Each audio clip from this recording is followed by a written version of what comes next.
प्यारे बच्चों, इस न्यूमेरिकल को तो हम सोल्व करेंगे और इसी से रिलेटेड एक न्यूमेरिकल आपको देंगे जिसे आप करेंगे खुद से सोल्व।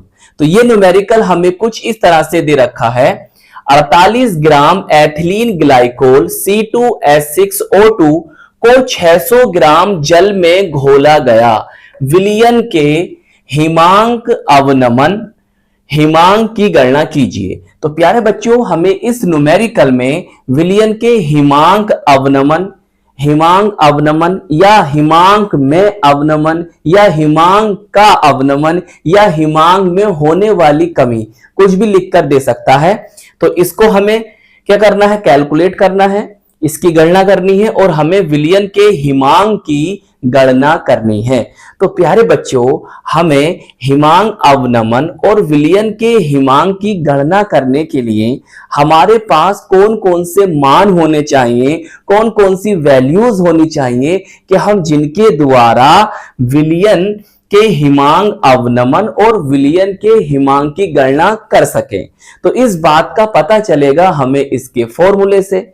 तो चलिए फिर हम सबसे पहले फॉर्मूले को समझते हैं और याद करते हैं।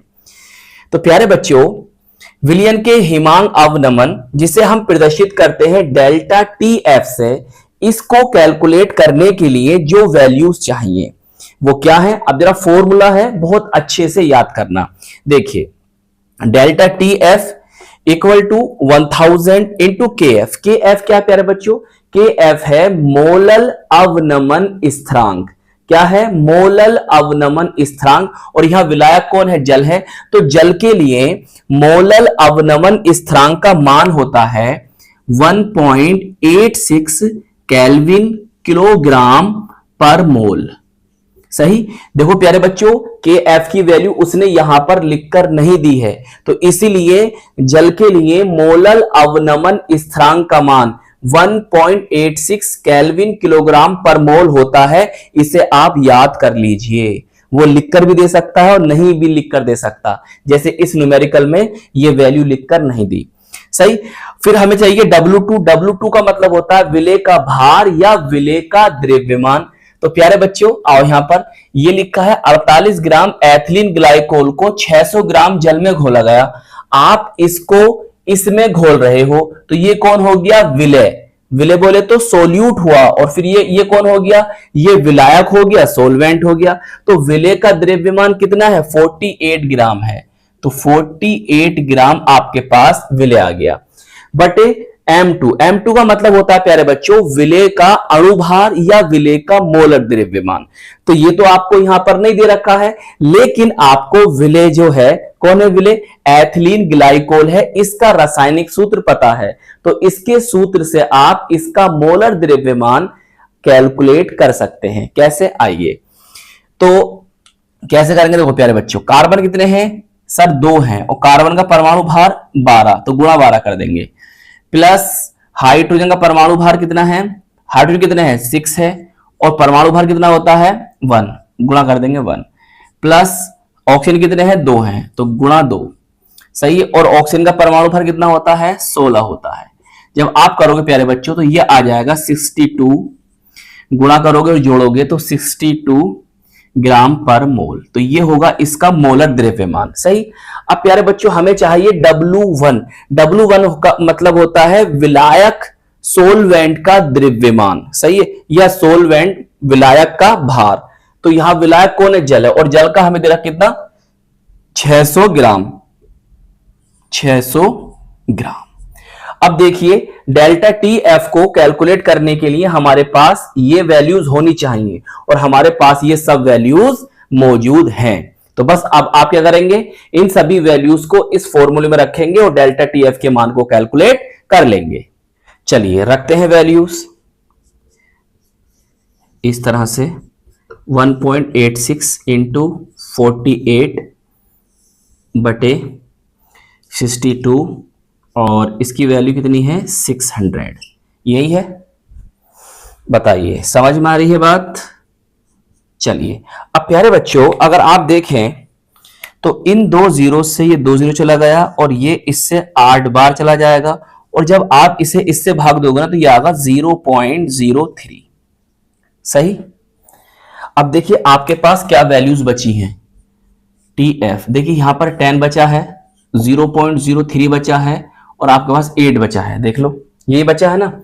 जब आप इनकी आपस में गुणा करोगे तो ये आ जाएगा प्यारे बच्चों 2.4 केल्विन। तो डेल्टा TF बोले तो विलियन का हिमांक अवनमन जो होगा वो कितना होगा, 2.4 केल्विन होगा। अब देखिए हमें विलियन के हिमांक की गणना करनी है। सही, हिमांक की गणना करनी है। यहां पर अगर चाहो तो लिख सकते हो विलियन के हिमांक की गणना, जब भी सही रहेगा। यहां भी ऐसे लिख सकते हो विलियन के हिमांक अवनमन की गणना, या ऐसे रहने दो, या यहां पर विलियन के लिख सकते हो, आपकी मर्जी है, जैसा आपको अच्छा लगे। प्यारे बच्चों इसके लिए फॉर्मूला क्या होता है, डेल्टा TF बराबर T नोट F।